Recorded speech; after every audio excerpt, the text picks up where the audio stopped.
Monico. Ito na ang pinakahihintay nating araw. 4 na taon, 2 buwan, 18 araw. Sa wakas, andito na tayo. Dumating na tayo sa pinakatayuan natin ngayon. Sa harap ng Diyos, binibigay natin ang isa't isa sa ating sarili. Kasama ng ating mga pangarap, magsisimula tayo sa bagong yugto ng ating buhay. Hindi ikaw ang pinangarap ko. Alam mo yon. Pero ikaw ang sagot sa dasal ko. Ikaw ang binigay sa akin ng Panginoon. Dinadalangin ko na sana kailanman tayong dalawa ay hindi maghihiwalay. Sana ay patnubayan at gabayan tayo ng Panginoon sa ating paninimula ng buhay mag-asawa. Pinapangako ko na mamahalin kita ng buong puso ko, higit pa sa pagmamahal na iyong inaakala. Fighting for you, fighting for you.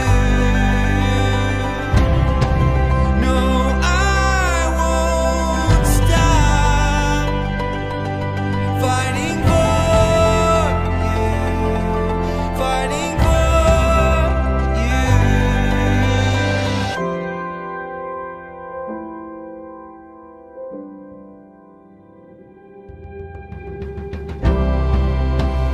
Will we make it out, love?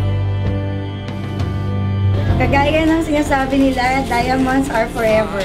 Katulad ng pagmamahal ko sa iyo parang forever. Hashtag my forever. Ganito yung kwintas ko.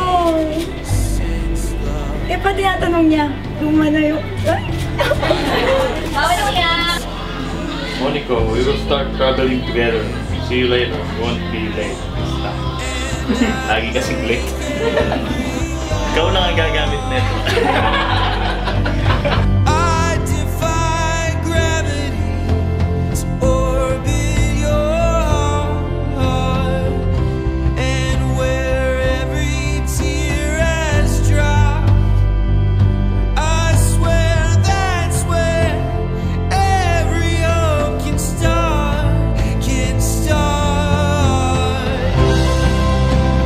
I won't stop fighting for you, fighting for you. No, I won't stop fighting for you, fighting for you. Ikaw ang patunay kung gaano ako kamahal ng Panginoon. Maraming salamat sa iyong pagmamahal. Mahal na mahal din kita. Kaluguranda ka. Sobra-sobra.